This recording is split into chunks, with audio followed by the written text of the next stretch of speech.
I have my own tapes.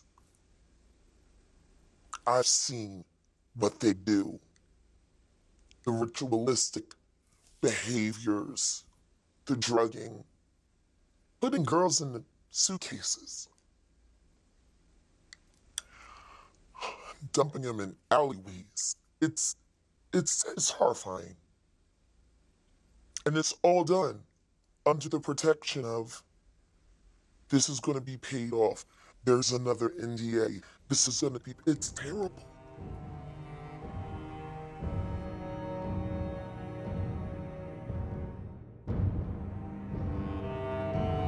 The evilness of a human being is something that never ceases to surprise me. When we thought we had seen it all, a case appears that once again raises the bar of what is filthy, of what is deranged, and what is humanly detestable. The news about Puff Daddy and his crimes have been echoed everywhere. I know I'm getting into a topic quite late, but in this video I'm not going to talk about what you already know. Since the case continues to advance, new shocking topics have been released to the public, and even more disturbing situations than what was initially revealed. Britney Spears was a victim. Jay-Z and Beyonce were involved. That they used to have minors dressed as Barbies. In the coming days, 120 lawsuit cases for abuse of minors will be released, and even other stranger things that you are about to discover. Because the parties, the very high-profile freak-offs that he organized, are just the tip of the iceberg of an entire, complex human trafficking system that this subject had. This is not an exaggeration. One of his most famous victims said it publicly several days ago. So sit back in your seat, because you're about to find out about the most high-profile and twisted case that has come to the surface this year. My name is Leonore Clay, and this is The Darkest Secret. Today we present Puff Daddy's Scary List.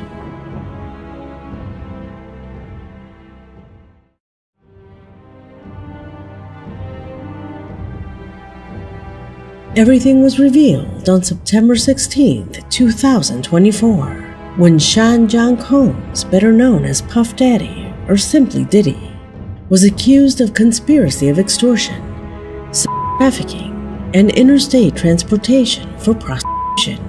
From here, many famous names came to the fore, the main one being Justin Bieber, after a strange video circulated of him apparently kneeling in front of another man in the middle of the club. Just like him, many other famous artists, Ashton Kutcher, Beyonce, Chris Brown, and many more began to reflect because of their appearance at the white parties. However, Diddy's misdeeds were decades old. Every year, the subject added charges to his record, many of them allegations very close to abuse, such as what happened with his ex-partner, Casey Ventura. She claims that shortly after she met him in 2005, when she was 19, he began a pattern of control and abuse that included giving her drugs, beating her, and forced her to have relations with a series of subjects while he filmed the encounters. For some reason, she didn't say anything until almost 20 years later. His serious criminal charges began in 1990. Every year, he's accused of something, and every time he evades the law. That is why it is inevitable to ask the question, who did he upset on this occasion, since he lost that shield of protection from the law? Because no one can have 2 or 3 serious charges, like and attacks by different people, with evidence since 1990, and only begin to be seriously investigated in 2024. The worst and strangest thing of all is that somehow this managed to become an open secret.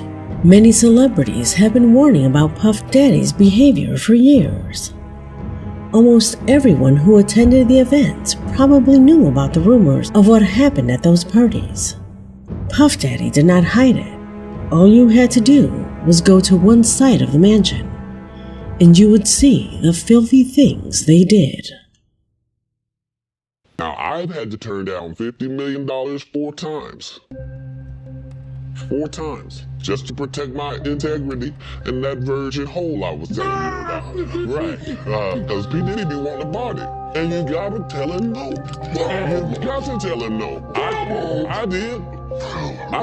See, I got the receipts for everything I'm telling you. That's why I can say I'm so free.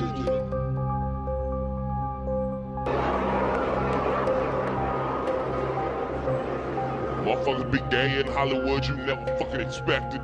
They be having these big ass mansion parties, and the mansion party, the whole mansion is a party, and then it's a separate party in the little rooms. I ain't been famous that goddamn long. I'm excited as a motherfucker to be at the mansion party. You be looking at all the goddamn rooms, and you fuck around and look in the wrong room and shit.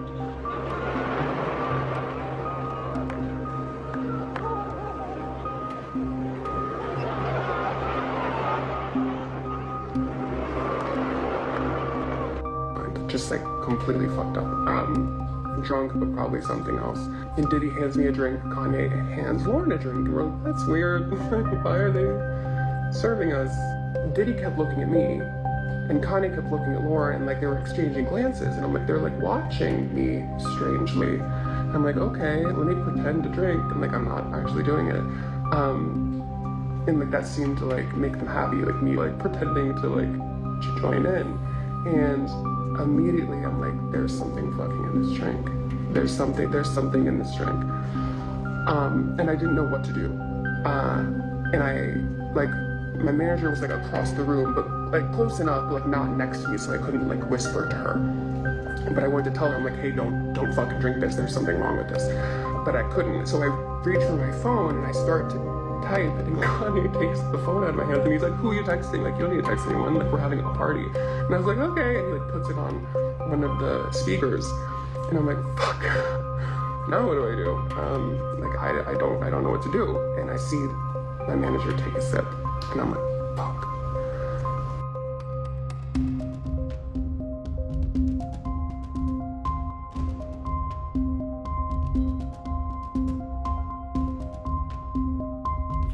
Years old. You're a dad now. Would you ever send your kid to Puffy camp? Hell no. Resident made a song about Diddy, where he mentions how Diddy made a pass at him, and he had to say no. Resident even says that he hit him after apparently an inappropriate request.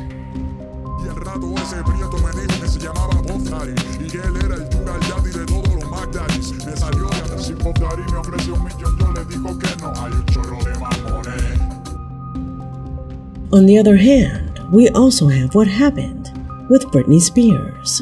In 2007, Britney was carried out of Cassandra Ventura's birthday party, or better known as Cassie Ventura, Diddy's then partner. At that time, the press said that she had gotten too drunk, but in later interviews, she reported that someone had put something in her glass. But at that time, no one believed her. I remind you that it was the same year where Britney had her crisis and shaved her head. How can such a horrifying open secret last so long? I repeat, since the 1990s, Diddy received accusations after accusation, and now it has just been revealed that Puff Daddy had a whole conspiracy of human trafficking. His victims are said to have been both famous and aspiring artists. The man can make you into the next Britney Spears, but that would cost you. The victims who sued him, and the reason why Diddy is now in jail, is that they assured that this encounter did not stop there. They received threats for themselves and their family. Threats that somehow felt so real. That is why nobody spoke up. And this is where I wonder, what could he have said or shown to them so that his victims wouldn't talk? Not all of them were children. There were a lot of adults. The threat of "I will kill your mom and dad" would not be enough. I think he showed them something else. Perhaps evidence of how he was friends with judges, or that they owed him favors. or even show them some kind of serious act that he had committed, and how he got away with it. Something was said or shown to them that they knew Diddy was serious. Look at this video, an interview that Wendy Williams did with Puff Daddy years after the two came into conflict. You see, years ago, some statements by Wendy about the industry angered Puff Daddy to the point that he sent a group of girls to beat her. Not satisfied with that, he managed to meet with her. And I quote her, "He put me through hell in my career." After that, he managed to get her fired. 20 years passed, and a reborn Wendy decided to invite him to her new program. But the beginning, the greeting between both, was awkward. Many say it felt like a live and direct threat, so that she wouldn't corner him with an uncomfortable question. As the mother of a now 16-year-old. Who I met backstage, He did? he's a great young man. Oh, thank you. You represent a lot. Don't you think that was mentioned in a threatening way? Maybe she knew what he was capable of, the things he could accomplish, and how to get away with it. In 1999, when Jennifer Lopez was Diddy's partner, there was an altercation in a nightclub.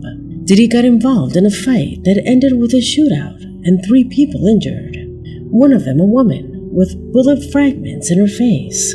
At that time, the couple fled in their truck, but the police quickly found them. Inside the vehicle, they had a stolen 9mm pistol. Jennifer was released. She was not charged. Puff Daddy was also released. And all the blame fell on another individual who had been releasing his first album and who was celebrating that night with Diddy. They gave him 9 years in prison.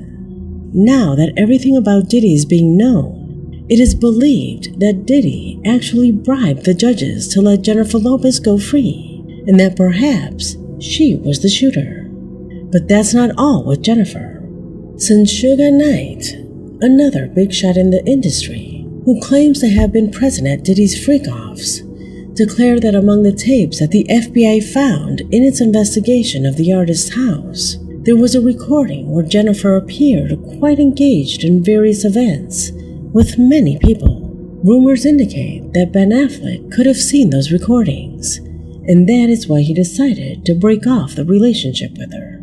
Because, that's right, it's true that the FBI found dozens and dozens of recordings that Diddy used to extort his victims, and since he drugged them to the point of leaving them completely obedient, he could even make them do criminal acts with the threat of, "Look what you're seeing doing, and you don't look drugged. If you say anything about what happens here, this recording will come out of these walls and you will go to prison forever." I assume that only a threat of this kind could prevent victims of such atrocities from keeping quiet for so long. Victims both famous and those who were not so famous. On May 21st, 2018, a 42-year-old man named Jonathan Adi was involved in a shooting at Donald Trump's golf resort. When the police caught him, the man gave an extremely odd confession. Getting brain for anything, okay? I had with Cassie and Sean. Basically, he would tell me what to do with Cassie. I had like 15 encounters, and I heard lots of business. Because what they would do is Sean talks a lot on the phone and on the TV with speakers and stuff, and I was like a sex slave, okay? For them, that's what I was. That's all right? I called Barbies, and I came back and I sued him for the Barbies and won. But they did Mark Garibos and Ben Mercedes were his attorneys, okay? And Christopher Leon's here was my attorney. They asked me to turn in that, which was the video recording, and I did so. They gave it back to me accidentally, and it's possible, I threw everything out, it's possible I can produce a copy. Gotcha. It's possible, I'm not sure. Do you remember at the beginning of the video when I mentioned that everything fell apart when Diddy's wife confessed that he made her be in relations with several men? Well, listen to what this guy said in 2018, when nothing yet was known about Cassie Ventura. I had with Cassie and Sean. Basically, he would tell me what to do with Cassie. I had like 15 encounters. And when this interview came to light in 2018, everything this man said was so bizarre, was so unusual and degenerated, that everyone said that the guy was crazy and that he was a psychopath. Nothing he said could be believed. But now, look, he's describing the exact same thing that Diddy's ex-partner accused him of doing to her. This case is much more than a simple showbiz gossip. This topic is tremendously serious because of who the aggressor was, Puff Daddy. And not everyone knows the importance of this man in musical culture. And that is why his crimes have resonated throughout the world. Puff Daddy is one of the best known names in the world of hip-hop, rap, and others. Before Puff Daddy, the urban genre lyrics and rhythms were closely related to the streets, drugs, and the whole niche often related to crime. However, he was one of the first, if not the pioneer, taking the genre and making it more commercialized, adding elements of pop and R&B to the lyrics and melodies, making it jump from the urban niche to something more profit-oriented. It was thanks to him that clothing and perfume brands began to use this type of music for advertising, and for this type of music to reach the big screen. Before, it was so vulgar and criminal that it was only heard in the streets. Puff Daddy meant a radical change for the genre. That is why the news of all his crimes has attracted so much attention, because not only does he have lawsuits for abuse, something that is quite common for famous artists, it is very customary that with so much attention and parties, there are excesses that cross the line of what is legal. Diddy went further, much further. He was practically the leader of a sex mafia. One of the lawyers suing him claims that she received an adult video in which Diddy was seen together with a high-profile person committing a sexual crime. The video was sent to the lawyer in order for her to manage the sale of the material. They wanted to sell it to this high-profile person to see if he wanted to buy it before it went public. This type of search is called catch and kill, a practice where compromising material is acquired to prevent its disclosure, forcing the victim to perform other favors in exchange. This is how Diddy built his enormous network of contacts, most of whom had to do him favors in exchange for not revealing what was in the videos. Videos that the FBI now possesses. Diddy used his companies, friends, and employees for this entire scheme. People who are now extremely connected. It wasn't just parties where there were drugs and suddenly everything got out of control. No. There were plans, plotting, and conspiracies, purchase, buy and sell of people who were even transported to other states to complete the request. All under narcotics. Imagine you are a new perverted friend of Puff Daddy's, and he comes up to you and says, "Who do you want? I have Ariana Grande, Katy Perry, DiCaprio, Bieber. All you have to do is ask, and they will be there for you in the next freak-off." Puff Daddy manipulated the drinks so that these situations would occur, or he had videos of them doing illegal things as a result of the same drugs, and blackmailed them that if they did not agree to these type of things, their life would be ruined. Why would a man who has amassed a fortune do something like that? He had so much money that he kept it in the bank. It would easily give him more than $1 million a month from now until his death. Why would anyone want more? He probably charged people for these favors, but he probably didn't charge them more than what he would get from 2 or 3 songs. I don't think it was for easy money. On the contrary, this was illegal. My opinion is that he did it because someone who has everything will want to experience things that money can't buy. And I remind you, he kept all the tapes. In fact, he had hidden cameras everywhere in his mansion. The strategy was to have the material to blackmail. I repeat, since 1990 he has received serious lawsuits and accusations, but he has never paid for his crimes with real prison time. My theory is that someone important, someone who makes serious decisions in legal terms, fell into his trap. Obtained his first blackmail video, and this is how he acted with such impunity. The video where he is seen in a hotel hitting his partner is horrible, and the fact that nothing happened to him is even worse. Now, every day there are more involved. Every day something new comes out with additional information, and the latest are 2 things. A few weeks ago, all social media were made up of the I Thank Beyonce meme. Hundreds of people thanked her as if she were a new saint, but nothing was further from that. The reality is that the beginning of that meme is quite gloomy. One of the most important things that came to light after Diddy was that Jay-Z and Beyonce were regulars at his parties. Some even dare to say they were complicit.